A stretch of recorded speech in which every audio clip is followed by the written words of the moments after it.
नमस्कार, आप देख रहे हैं द न्यूज। आपके साथ मैं सृष्टि मिश्रा। लोकसभा चुनाव की सरगर्मियों के बीच भारतीय जनता पार्टी, जो कि तुरंत फैक्टर्स को देखते ही चुनाव की रणनीति बदलने के लिए मशहूर है, अक्षय कुमार बॉलीवुड अभिनेता को लेकर इस वक्त की सबसे बड़ी खबर। और इसमें फिल्म जगत के लोग भी सोच रहे होंगे ये क्या हुआ भैया। आपको बता दूं, भारतीय जनता पार्टी के टिकट पर अक्षय कुमार को दिल्ली की चांदनी चौक लोकसभा सीट से चुनाव लड़ने का ऐलान किया जा सकता है। और बता दें आपको, अक्षय कुमार अब एक नए चेहरे बीजेपी के पास हो चुके हैं। आपको बता दूं, अक्षय कुमार भले ही अपनी राजनीति के बारे में कुछ बोलते नजर नहीं आए हैं, लेकिन चांदनी चौक की लोकसभा सीट सबसे ज्यादा गर्म मानी जा रही है। आपको बता दूं, जहां तक बातचीत हो रही है तो ईस्ट नॉर्थ ईस्ट की जो सीट है वो सबसे ज्यादा आकर्षण का बिंदु रही है। और यही वजह है कि अब चांदनी चौक सीट को लेकर खूब संशय बीजेपी कर रही थी। बीजेपी 7 लोकसभा सीटों में से, बता दें आपको, 5 या 6 में से बड़े बड़े चेहरे और नए चेहरे ऐलान कर सकती है। यानी कि ट्रैक रिकॉर्ड्स सांसदों के देखने के बाद या गौतम गंभीर हो जाएं या मनोज तिवारी हो जाएं, आपको बता दें अक्षय कुमार को उतारना एक नया सियासी दांवपेच भारतीय जनता पार्टी का दिख रहा है। जहां पर अक्षय कुमार को लेकर देखिए कुछ टिप्पणियां भी सामने आने लगी हैं। अब लोग जो है उन्हें, अब देखिए राजनीति में आना यानी कि एक समझ जाइए एक गहरी खाई में अपना पैर रखना। अगर खूब अच्छे से नैया पार हो गई तो तारीफ, और नहीं हुई तो लोग, जमाना जो है वो किसी इल्जाम लगाने से पीछे नहीं हटता है। राजनीति में आने से आपको आलोचना भी सुननी पड़ती है, आपको तारीफ भी सुननी पड़ती है, लेकिन आप काम अच्छा करेंगे तो आलोचना कतई ये जो है वैल्यूएबल नहीं रहती है। आपको बता दूं, अक्षय कुमार को लेकर लोग कह रहे हैं कि वो तो कनाडा वासी हैं, कनाडा के हैं। अब देखिए क्या लिख रहे हैं लोग। आपको मैं बस एक ट्वीट बताऊंगी, ज्यादा बताने की जरूरत नहीं है, आपको समझ में आ जाएगा कि अधिकांश जनता का मूड कैसा है। अगर अक्षय कुमार को लेकर यह कहा जा रहा है कि हिपोक्रेसी हो रही है और उनकी कनाडा की वजह से उनके ऊपर आलोचना हो रही, तो बता दें आपको लोग क्या लिख रहे हैं। अक्षय कुमार भारत में रहते हैं और पहले से ही भारत में रह रहे हैं, भारत में काम करते हैं, भारत में टैक्स भरते हैं। जब उनका काम शुरू हुआ बॉलीवुड में तब तो यही कर रहे थे, और इसी वजह से अक्षय कुमार को लोग देखिए एक्सेप्ट करेंगे। कह रहे हैं भारत में टैक्स जब वो भरते हैं, भारत में काम करते हैं, कभी कनाडा में नहीं रहे हैं, उनके पास भारतीय पासपोर्ट है, तो वो कनाडा कुमार कैसे हो गए। आपको बता दें, बीजेपी के ऊपर आलोचना की जा रही है। दर्शकों, प्रधानमंत्री नरेंद्र मोदी को स्लेम किया जा रहा है ये कहते हुए कि कनाडा कुमार को काहे टिकट देने का ऐलान किया भैया। अब मैं आपको बता दूं, ध्रुव राठी जो कि जाने माने ब्लॉगर हैं, यूट्यूबर हैं, खूब मिलियंस में सब्सक्राइबर है उनके। ध्रुव राठी, देखिए क्या कहा जा रहा है। ध्रुव राठी ने अपना सारा जीवन जर्मनी में बिताया है, जर्मनी में काम करता है, जर्मनी में कर चुकाता है, मतलब टैक्स देता है, जर्मन लड़की से शादी कर ली, और देखिए शायद उनके पास जर्मन पासपोर्ट भी है, लेकिन वो भारतीय यूट्यूबर है। और यहां पर लोग कह रहे हैं कि ये नहीं कहा जाना चाहिए। देखिए लोग इसको कह रहे हैं कि ये दोगलापन भी है, दोगलेपन की नीति कुछ आलोचक बीजेपी के ना अपनाए, ये कह रहे हैं लोग। अब मैं आपको बता दूं, ये कंफर्म है कि दिल्ली की चांदनी चौक लोकसभा सीट से अक्षय कुमार चुनाव लड़ सकते हैं। आपको मैं एक बार बताना चाहूंगी, मनोज तिवारी पर भी संशय है, निष्क्रियता रही है। देखिए अच्छे सांसद हैं और आपने देखा होगा, लेकिन कोविड के दौरान, ध्यान से सुनिएगा, सांसद अच्छे हैं, बीजेपी ऐसा नहीं है कि कभी भी उनको खराब कहती है, लेकिन मैं आपको बता दूं बीजेपी ये वो पार्टी है जो रिश्तों से ज्यादा काम करने को लेकर ये मजबूत पार्टी रही है। और देखिए लोकसभा चुनाव है, कोई आम चुनाव नहीं है।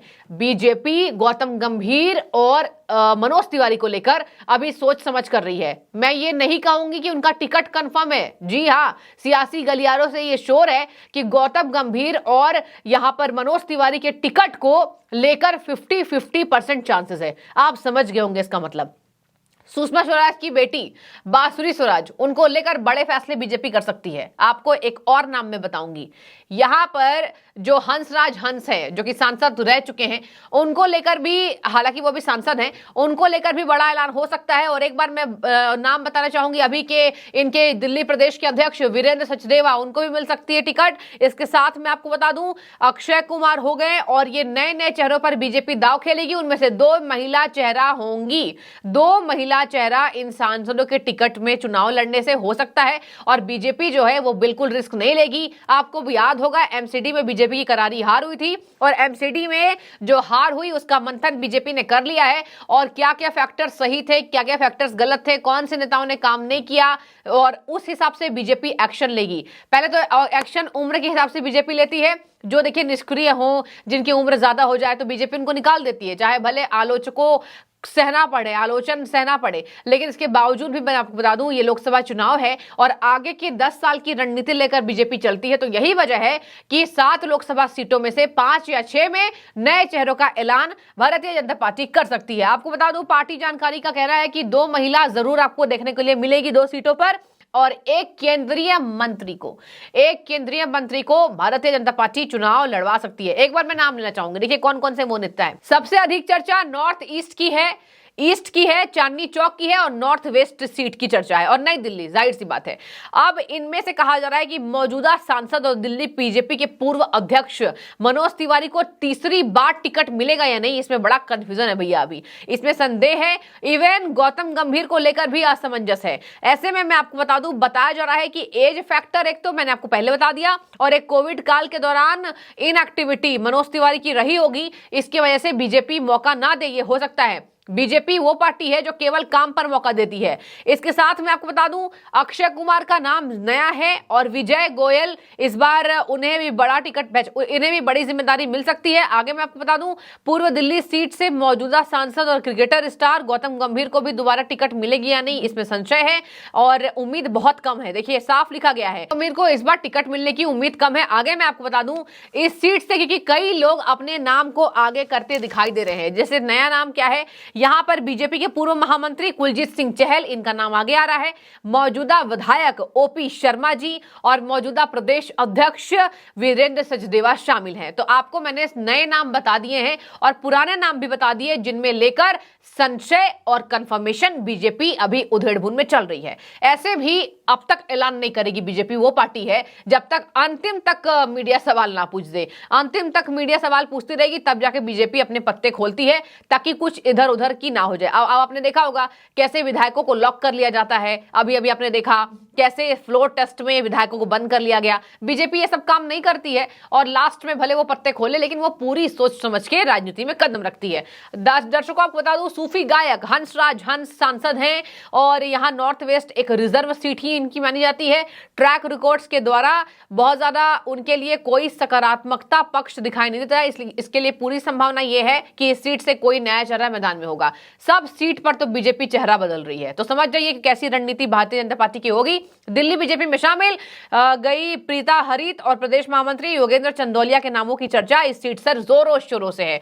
देखिए मैंने आपको जो बताया नॉर्थ वेस्ट एक रिजर्व सीट है, हंसराज हंस को लेकर थोड़ी सी निष्क्रियता है, सकारात्मकता कम है, चाहे वो बहुत बड़े चेहरे हैं या जो भी हैं। और आपको बता दूं इसी वजह से 2 नाम महामंत्री योगेंद्र चंदौलिया और प्रीता हरित इनके लेकर संशय तेज है। अब देखने वाली बात होगी कि केंद्रीय मंत्री हरदीप सिंह पुरी और पूर्व केंद्रीय मंत्री सुषमा स्वराज की बेटी बासुरी स्वराज का नाम इसमें प्रमुखता से, और आपने देखा भी होगा अभी वो मीडिया में बहुत ज्यादा एक्टिव है। तो देखिए अगर मीडिया में एक्टिव है कोई तो समझ जाइए कि पार्टी उसको लेकर आगे कर रही है, उसके चेहरे को आगे कर रही है। देखने वाली बात होगी। लेकिन सबसे ज्यादा इंटरेस्टिंग चुनाव दिल्ली का अरविंद केजरीवाल और कांग्रेस की साठगांठ हो गई है और 4 सीटें केजरीवाल जी के पास है, 3 सीटें कांग्रेस के पास है। कांग्रेस 4 मांग रही थी, गठबंधन तेज हो गया, जबकि यही वो कांग्रेस है जो कह रही थी आम आदमी पार्टी के साथ गठबंधन नहीं करेंगे, यही वो केजरीवाल जी हैं जो कहते थे कांग्रेस के साथ कभी गठबंधन नहीं। लेकिन मोदी जी को हराना है तो गठबंधन तेज हो गया है। इधर आपने देखा बहुत इंटरेस्टिंग लड़ाई है,